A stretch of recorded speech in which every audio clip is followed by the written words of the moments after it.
Lahan seluas 130 hektar yang diklaim kelompok tani Mekarjaya merupakan HGU aktif Kebun Laras.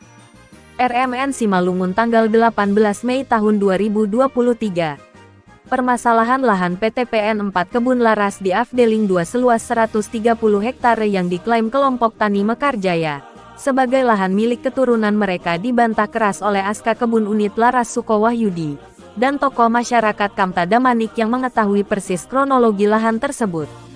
Ketika dikonfirmasi di lahan persengketaan tanggal 17 Mei tahun 2023, Aska Kebun Laras Sukowahyudi mengatakan dengan tegas bahwa lahan yang diklaim kelompok tani Mekarjaya tersebut juga termasuk HGU aktif Kebun Laras sampai 2033 dan telah berkekuatan hukum tetap. Pak, bisa jelaskan terkait permasalahan yang beberapa kelompok tani mengakui ini adalah lahan mereka di seluas 130 hektar. Menurut tanggapan Bapak sendiri gimana?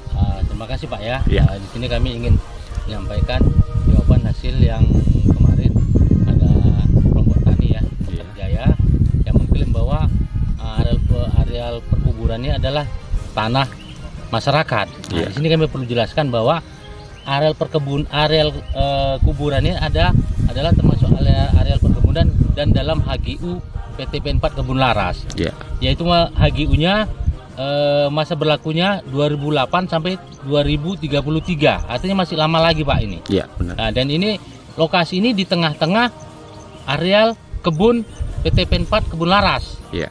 Nah, jadi kalau yang jelas Pak, ini masih di dalam HGU. PTPN 4 Kebun Laras sampai tahun 2033. Menurut Suko, selama ini Kebun Laras tetap antusias bergandengan tangan dengan masyarakat sekitar dan senantiasa memperhatikan kebutuhan masyarakat sekitar melalui program yang telah dicanangkan PTPN 4 kepada masyarakat sekitar, seperti program CSR dan lainnya yang langsung bersentuhan kepada masyarakat.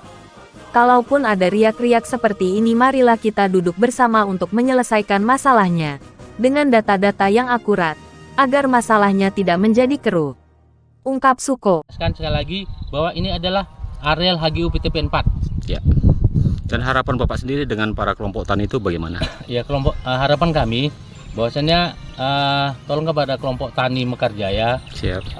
Di sini kami dari pihak perkebunan tidak ada ingin berselisih paham. Udahlah, kita hidup bertetangga, hidup bertetangga, namun kita saling menghormati. Sementara Kamta Damanik, salah seorang tokoh masyarakat yang juga merupakan cucu keturunan Raja Damanik, ketika diwawancarai oleh awak media, tepatnya di lahan yang diklaim kelompok tani Mekar oleh awak media, menjelaskan, berdasarkan sejarah menurut Kamta, dari dahulunya lahan tersebut adalah lahan perkebunan, yaitu perkebunan nenas, dan pekerjanya dikontrak dari luar Sumatera dan ditempatkan di lahan tersebut. Ketika dipertanyakan awak media kepada Kamta perihal pemakaman yang berada di lahan yang diklaim kelompok tani Mekarjaya, mengatakan, itu sebenarnya bukan pemakaman warga sekitar, tapi pemakaman para pekerja yang dikontrak oleh perkebunan nenas tersebut. Dulu ketika didirikan Rumah Sakit Bahapal tahun 1942 sampai 1949, ketika itu belum ada tanah wakaf. Setiap pekerja perkebunan yang meninggal dimakamkan di lahan tersebut. Jadi bukan ada orang luar yang dimakamkan di daerah tersebut, melainkan para pekerja perusahaan. Ketika para pekerja habis kontrak dengan perusahaan, para pekerja banyak yang pulang kembali ke asalnya dan sebagian ada juga yang tinggal di sini. Tapi bukan di areal ini, karena ini milik perusahaan, tegas Kamta. Klarifikasinya bisa benar gitu. Baik, dan terima kasih. Assalamualaikum warahmatullahi wabarakatuh.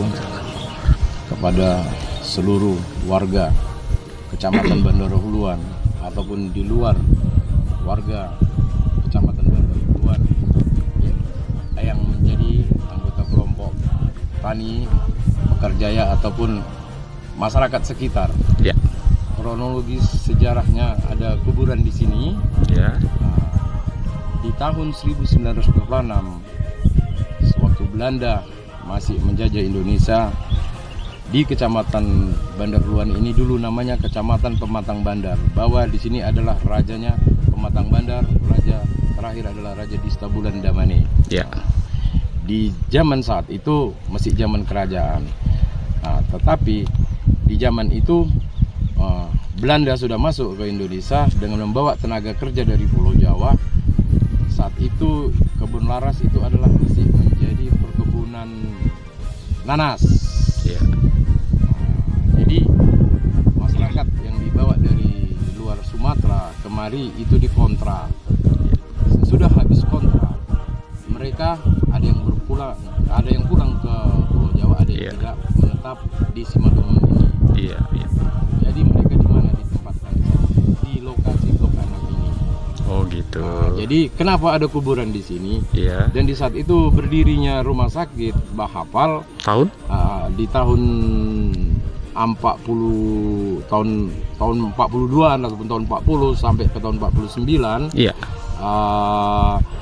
Mereka ada yang meninggal dan mereka belum punya tanah wakaf, maka dikuburkanlah secara kemanusiaan di tanah wakaf ini. Oh gitu. Dan rata-rata yang dikubur di sini adalah pekerja-pekerja dari pihak perkebunan. Oh gitu.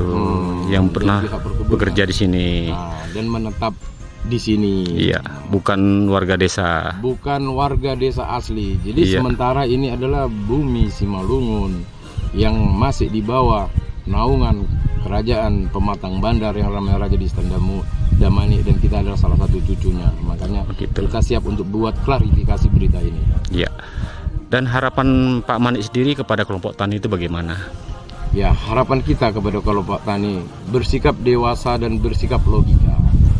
Kamta juga berharap sebagai tokoh masyarakat yang mengetahui sejarah dan kronologi lahan tersebut, agar kelompok tani Mekar Jaya bijaklah dan bersikap dewasalah dalam menyuarakan aspirasinya dengan data dan bukti-bukti yang kuat. *Chat